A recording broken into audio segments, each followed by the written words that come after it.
KNR channel కి స్వాగతం. ముందుగా బులెటిన్ హెడ్లైన్స్. గుంటూరు జిల్లా అధ్యక్షులు మాజీ మంత్రి శ్రీ అంబటి రాంబాబు ప్రెస్ మీట్. వైసీపీ అంటే నేరస్తులకు కొమ్ము కాసే పార్టీ నక్క ఆనందబాబు మీడియా సమావేశం. తెలంగాణ భవన్ లో బీఆర్ఎస్ నాయకుల ప్రెస్ మీట్.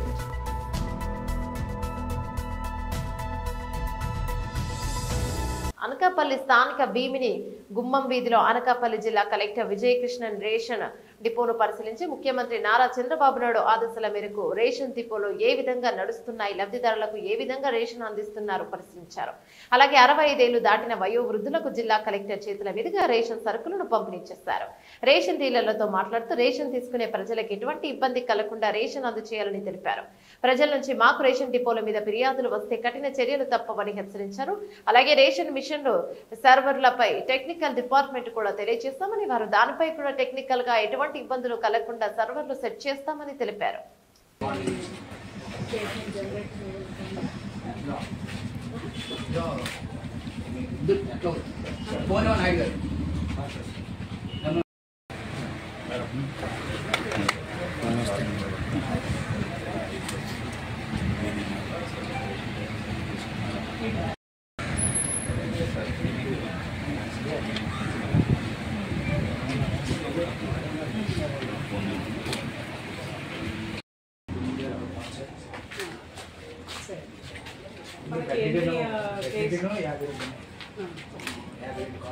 యూనిట్స్ ఉన్నాయి. అందులో 48 కార్డులు అంటే 6 కార్డులు ఉన్నాయి. ఇక్కడ కాపీ వేసుకొని ఎన్నికలు అక్కడ పట్టుకెళ్ళాలి. 8 వేసారు క్యాష్ ఏది కావాలి రూపాయలు పట్టుకెళ్ళాలి.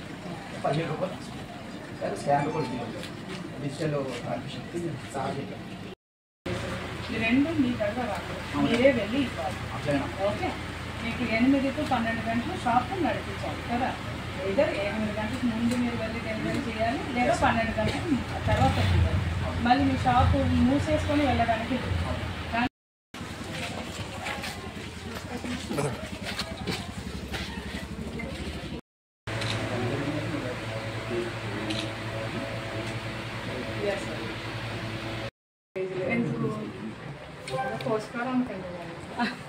10 కేజీలు ఎందుకు ఇవ్వాలి అంటున్నారు. గుడ్, సరేనా, చేయండి మంచిగా.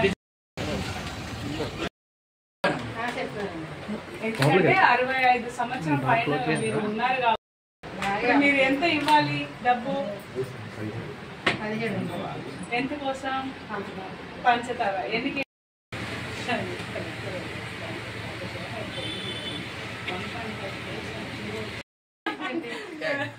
అక్కడ చూడండి. ఓకే,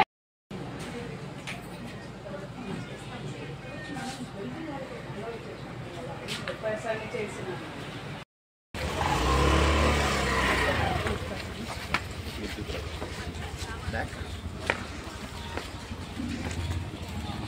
జిల్లాలో రేషన్ కార్డు సంబంధించిన రేషన్ డిస్ట్రిబ్యూషన్ మీద ఒక చిన్న ఇన్స్పెక్షన్ చేయడం, షాప్స్ ఎలా చేస్తున్నాయి అనేది మనం చూసుకోవడం, దానితో పాటు బెడ్ రిటర్న్ కేసెస్కి, డిసేబుల్డ్ కేసెస్కి మనం హోమ్ డెలివరీ రేషన్ ఇవ్వాలి అన్నది ముఖ్యమంత్రి గారు ఇన్స్ట్రక్షన్స్. అది మనం సరిగా చేస్తున్నామా లేదా అన్న దాని మీద కూడా ఒక చిన్న ఇన్స్పెక్షన్స్, కొంతమంది లబ్ధిదారులతో కూడా మాట్లాడడం అనేది జరిగింది.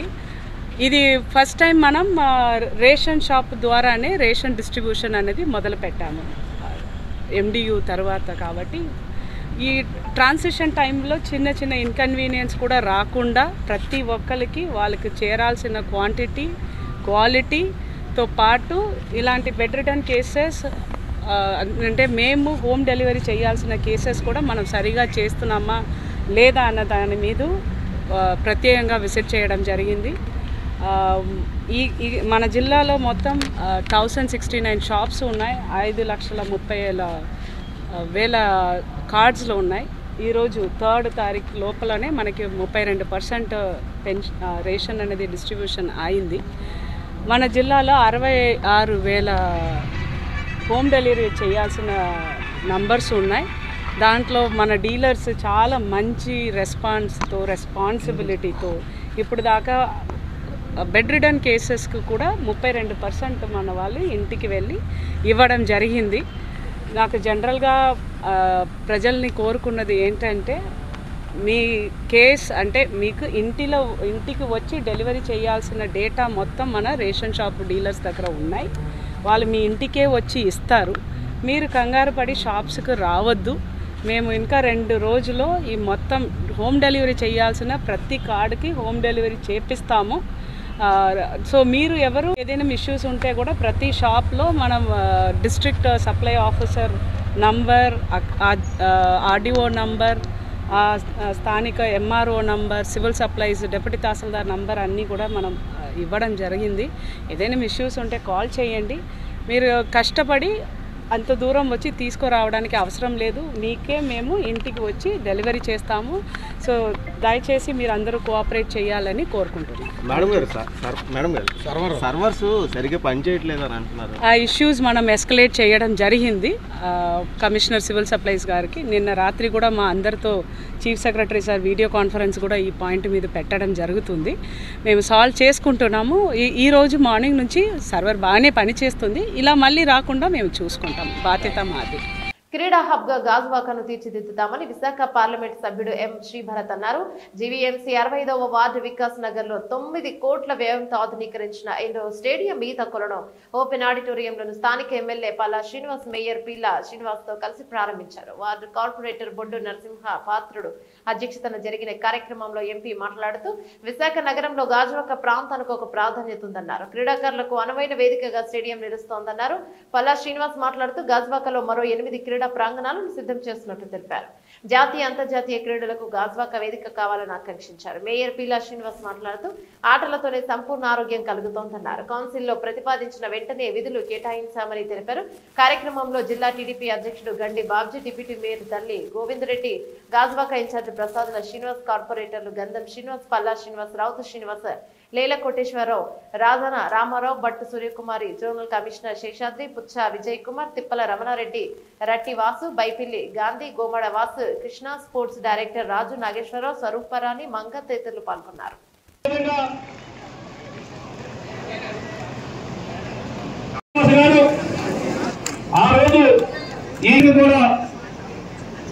శ్రీనివాస్ గారు కానీ, గంధం శ్రీనివాస్ గారు కానీ, పిల్ల శ్రీనివాస్ గారు ప్రతిపక్షంలో ఉన్నప్పటికీ కూడా పోరాడి ఈ గ్రాంట్ తెచ్చే విధానానికి ప్రయత్నం చేసే మనం చేస్తున్నాం. అదేవిధంగా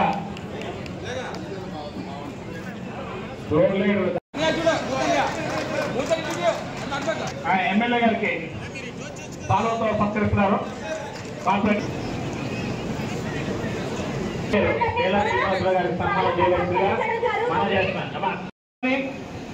టోటల్ 6 కోట్లు. ఇవన్నీ గాజువాక శాసనసభ్యులు పెద్దలు పల్లా శ్రీనివాస్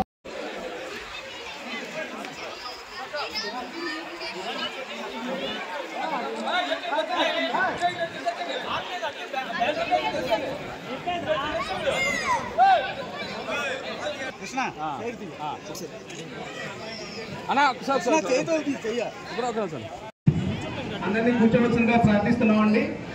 ఇప్పుడు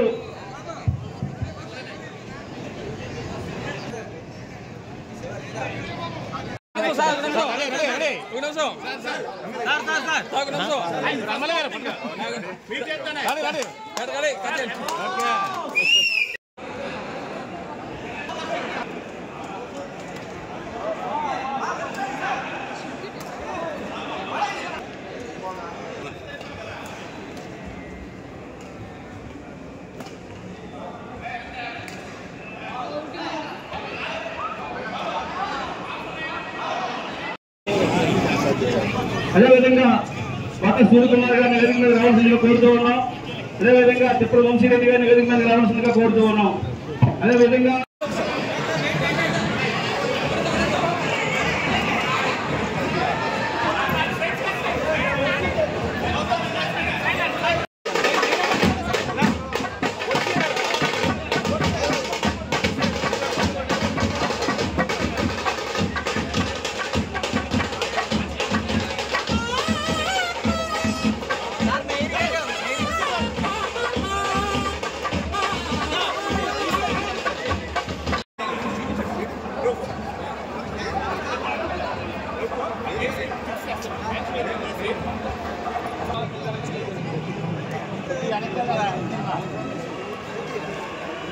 కాదు, మీరు అట్లా చేయండి.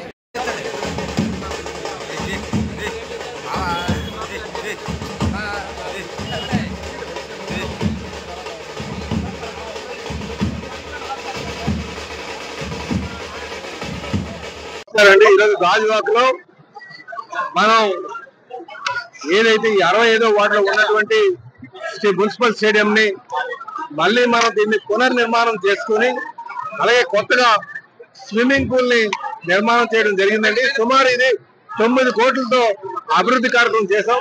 దీనికి స్థానిక కార్పొరేట్ సోదరులు మూర్తి గారి యొక్క కృషి చాలా ఉంది. అలాగే ఇదంతా కూడా జీబీఎంసీ ఫండ్స్ తో చేసాం. కొంత సెంట్రల్ గవర్నమెంట్ గ్రాంట్ కూడా చేయడం జరిగిందని చెప్పి తెలియజేస్తాం. భవిష్యత్తులో గాజువాకలో ఇంకొక 10 స్టేడియంలు చేయాలని ఒక సంకల్పం పెట్టుకున్నాం. ఇప్పటికే మేము 6 గ్రౌండ్స్ ఐడెంటిఫై చేసాం. అందులో రాబోయే ఈ మిగతా 4 సంవత్సరాల్లో అవన్నీ కూడా పూర్తి చేస్తామని చెప్పి మీకు తెలియజేస్తాం. వీటితో పాటు నేను మీ ద్వారా ప్రజలందరూ కోరేది, తల్లిదండ్రులు, స్కూల్స్, అలాగే సమాజంలో ఉన్నటువంటి పెద్దలు కూడా పిల్లల్ని క్రీడల వైపు నడిపించే విధంగా ప్రోత్సహించాలి. ప్రతి ఒక్కరు కూడా ఇది ఆలోచించాలి. ఇది అప్పుడు ఇప్పుడు మనం ఏదైతే యోగాంధ్రం అనుకుంటున్నామో, యోగా ద్వారా ఆరోగ్యాన్ని మనం సాధించుకోవచ్చు అని అనుకుంటున్నామో, రేపు క్రీడల ద్వారా కూడా ఆరోగ్యాన్ని సాధించుకోవచ్చు. కనుక క్రీడల్ని ప్రతి ఒక్కరు కూడా ప్రోత్సహించే విధంగా నడుచుకోవాలని చెప్పి తెలియజేస్తున్నాం. ప్రభుత్వ పరంగా మేము అన్ని సహాయ సహకారాలు అందిస్తాం. ఈరోజు ముఖ్యమంత్రి గారు ఒలింపిక్స్ లోకి వెళ్తే కొంత డబ్బులు అనౌన్స్ చేయడం జరిగింది. సుమారు 7 కోట్లు గోల్డ్ మెడల్ సాధిస్తే 7 కోట్ల రూపాయలు. అలాగే ఏషియన్లో కావచ్చు, కామన్వెల్త్ లో కావచ్చు, నేషనల్ స్పోర్ట్స్ లో కావచ్చు, ఖేలో ఇండియా కావచ్చు, ఎవరైనా సరే ఆర్థికంగా వాళ్ళని ఆదుకునే విధంగా ఈ రోజు తెలుగుదేశం, జనసేన, బీజేపీ, ఎన్డీఏ కూటమి ఆలోచిస్తుందని కూడా ఈ సందర్భంగా తెలియజేస్తుంది. వాళ్ళ గాజువాక నియోజకవర్గంలో Rajiv indoor stadium swimming pool renovation inauguration కి వాళ్ళ పాల్గొనడం జరిగింది. మా మేయర్ పీలా శ్రీనివాస్ గారు, డిప్యూటీ మేయర్ గోవింద్ రెడ్డి గారు, స్థానిక శాసనసభ్యులు పల్లా శ్రీనివాస్ గారు, నేను, ఇతర కార్పొరేటర్లు, నాయకులు అందరితో కలిసి ప్రారంభించాము. చాలా అద్భుతమైన ఒక ప్రాంగణం ఇది. ఇండోర్ స్టేడియం తో పాటు ఈ amphi theatre, swimming pool and భవిష్యత్తులో ఇంకా డెవలప్మెంట్ చేయడానికి కొంత ఓపెన్ ఏరియా కూడా అవైలబుల్ గా ఉంది. ప్రధానంగా ఏంటంటే ఇవాళ సమాజంలో క్రీడల అవసరం కాంపిటేటివ్ గా జస్ట్ కాంపిటీషన్స్ వెళ్ళడానికి గురించే కాదు, అందరూ అన్ని వయసులు చెందిన వాళ్ళు వాళ్ళ ఆరోగ్యం కోసం మానసికంగా, శారీరకంగా రోజులో ఎంతో కొంత హాఫ్ అన్ అవర్ వాకింగ్ అవనివ్వండి, స్విమ్మింగ్ అవనివ్వండి, ఎంతో కొంత చేయాలనేది అందరు డాక్టర్లు చెప్తున్నారు. మీడియా మిత్రుల ద్వారా కోరేది ఏంటంటే ఇట్లాంటి ఆసక్తుల్ని డెవలప్ చేయడానికి వాళ్ళ ప్రభుత్వంలో మేమందరం కష్టపడి పనిచేస్తాము. స్థానికంగా ఉన్న ప్రజలు ఆ ఆస్తుల్ని చాలా జాగ్రత్తగా మెయింటైన్ చేస్తూ సద్వినియోగం చేసుకోవాలనేది మా కోరిక. ఇంకా యూసేజ్ బాగుంటే మాకు ఉత్సాహం వచ్చి మేము ఇంకా డెవలప్మెంట్ ఎక్కువ చేయాలనేది మాకు అనిపిస్తుంది. గాజువాక నియోజకవర్గం నుండి ఇందాక పల్లా గారు చెప్పారు, ఇంచుమించు ఇంకో 10 లొకేషన్స్ లో స్టేడియంస్ వేరే వేరే స్పోర్ట్స్ కోసం, అంటే ఫుట్బాల్, క్రికెట్ అన్నిటికీ ఎస్టాబ్లిష్ చేయాలని ఒక సంకల్పంతో పనిచేస్తున్నారు. ఈ టర్మ్ లో మెజారిటీ అన్ని డెవలప్ అయిపోతాయి అనేది నా కోరిక. Thank you. అందరికి నమస్కారం. ఈరోజు గాజువాక నియోజకవర్గం 65 వార్డులో రాజీవ్ ఇండోర్ స్టేడియం పునఃప్రారంభం జరిగింది. ఈ కార్యక్రమంలో విశాఖపట్నం పార్లమెంట్ సభ్యులు ఎంపీ శ్రీభరత్ గారు, అదేవిధంగా ఆంధ్రప్రదేశ్ రాష్ట్ర అధ్యక్షులు తెలుగుదేశం పార్టీ గాజువాక శాసనసభ్యులు పల్లా శ్రీనివాసరావు గారు, విశాఖ నగర మేయర్ పీలా శ్రీనివాసరావు గారు, అలాగే స్థానిక కార్పొరేటర్స్ అందరూ కూడా ఈ యొక్క కార్యక్రమంలో పాల్గొనడం జరిగింది. ఒక మంచి శుభపరిణామం. కూటమి ప్రభుత్వంలో ఈ రోజు గాజువాక నియోజకవర్గంలో 9 కోట్ల రూపాయలు వెచ్చించి జీవీఎంసీ ఫండ్స్ తో ఈ రోజు ఈ యొక్క స్టేడియం ని మంచి వసతులతో ఈ రోజు ఇక్కడ ఉన్నటువంటి ప్రజలకు అందించడం జరిగింది.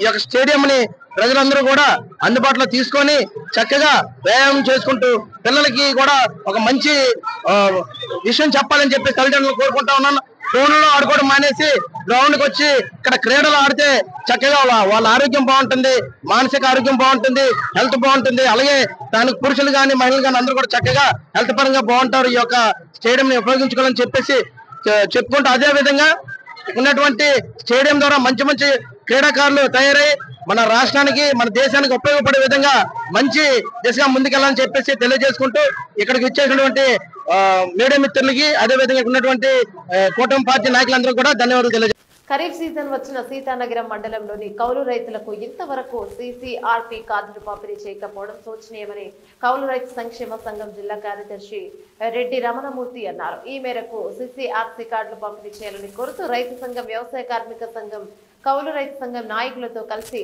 సీతానగరం తహసీల్దార్ ప్రసన్న కుమార్ కు వినతి పత్రాన్ని అందజేశారు. ఈ సందర్భంగా కౌలు రైతుల సంఘం జిల్లా కార్యదర్శి రెడ్డి రమణమూర్తి మాట్లాడుతూ భూ యాజమాని సంతకంతో కౌలు కార్డు ఇవ్వాలని గత ప్రభుత్వం మెరికి పెట్టిన తర్వాత చాలా మంది భూ యాజమానులు అంగీకరించడం లేదు.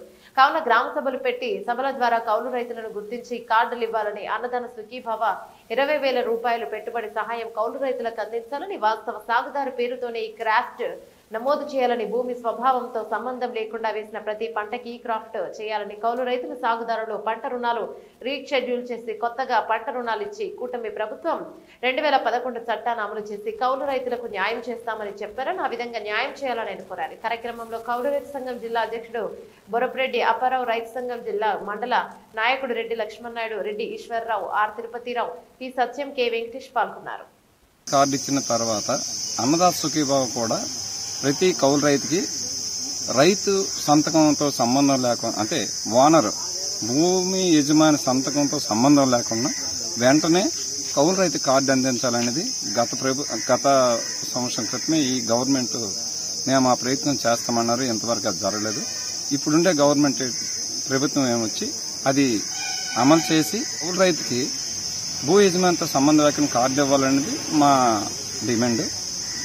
అలాగే అన్నదాత సుఖీభావతో పాటు ఏ కౌలు రైతే ఉన్నాడో ఆ కౌలు రైతుకి ఆయన చేస్తున్న దీన్ని ఈకవైసీ చేసి ప్రతి పంటకి కూడా కొనుగోలు చేసే అవకాశం ఇవ్వాలనేది కోరుతున్నాం.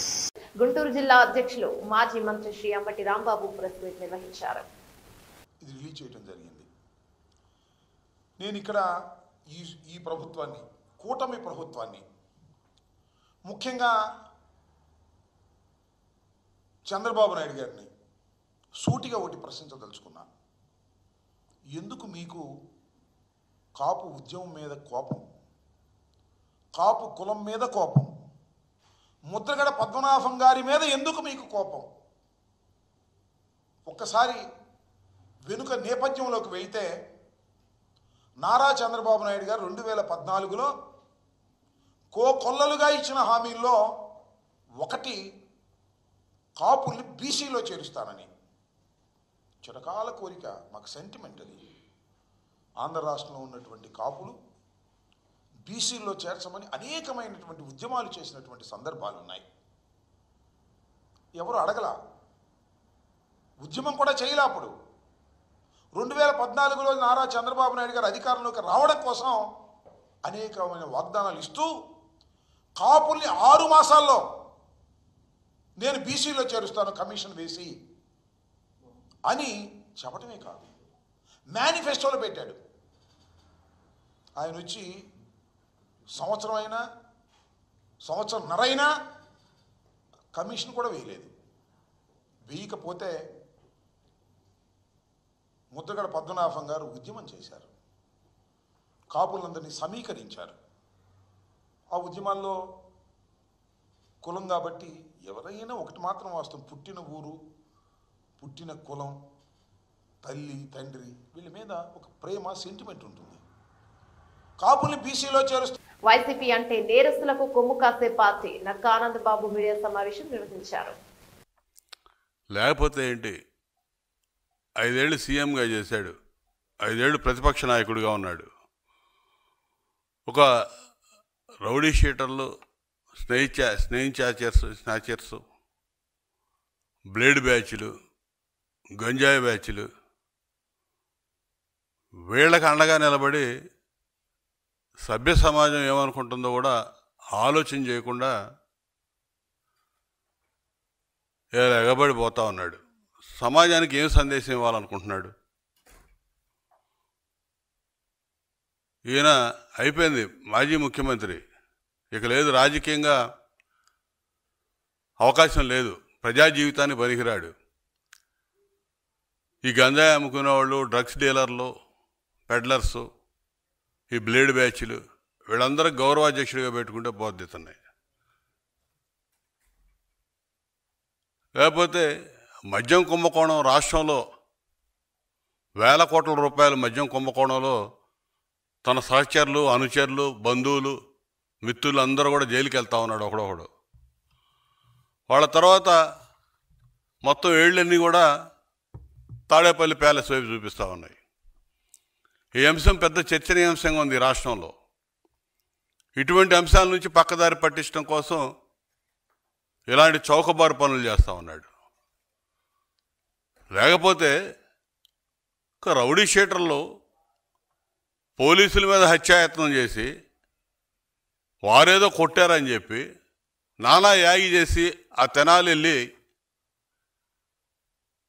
అక్కడ ఏదో నేరాలు ఘోరాలు జరిగిపోయినట్టుగా మాట్లాడి వాళ్ళని సమర్థిస్తా. ఆ రౌడీ షీటర్లు గంజాయి బ్యాచ్ ఎవడైతే ఉన్నాడో వాళ్ళు ఏదో గంజాయి అమ్మటం నేరం కాదు, ఆడపిల్లను గొడవ చేయటం నేరం కాదు అన్నట్టుగా ఉంది ఇతను చేసేది. వీళ్ళేదో ఒలింపిక్స్లో మెడల్ సాధించిన వాళ్ళని పోయినట్టు పొగుడుతున్నాడు వాళ్ళ గురించి. ఆయన అది చదువుకున్నాడు, వాళ్ళ అక్క ఇది చదివింది, వాళ్ళ చెల్లి ఇది చదివిందని. చదువుకోవచ్చు కానీ సంస్కారం కావాలి, చదువు కాదు. వాళ్ళు చేస్తున్న పనులేంది? వాళ్ళు ఇచ్చిన కేసుల్లో వాళ్ళని పట్టుకెళ్ళిన బులెటిన్ ముగించే ముందు హెడ్లైన్స్ మరోసారి. గుంటూరు జిల్లా అధ్యక్షులు మాజీ మంత్రి శ్రీ అంబటి రాంబాబు ప్రశ్న. వైసీపీ అంటే నేరస్తులకు కొమ్ము కాసే పార్టీ, నక్క ఆనందబాబు మీడియా సమావేశం. తెలంగాణ భవన్లో బీఆర్ఎస్ నాయకుల ప్రశ్న.